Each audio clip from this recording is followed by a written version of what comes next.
कुछ जेठानियों को अपनी देवरानी से इतनी कंपटीशन होती है, इतनी जलन होती है।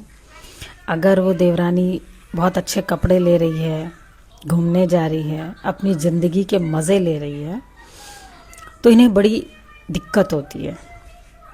ये अपने पतियों के पास रोटी पीटती हैं। तब इन्हें कौन बताए कि अगर कोई देवरानी अपनी मस्ती में है, मज़े ले रही है, तो उसका पति उतनी दमखम रखता है अपने बच्चों और अपनी पत्नी को पालने के लिए।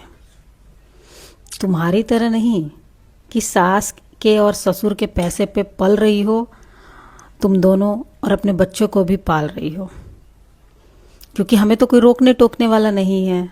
मेरा पति उतना दमदार है, कमाऊ है कि हमें मज़े करवाता है। हम दूसरों के टुकड़ों पे नहीं पल रहे हैं।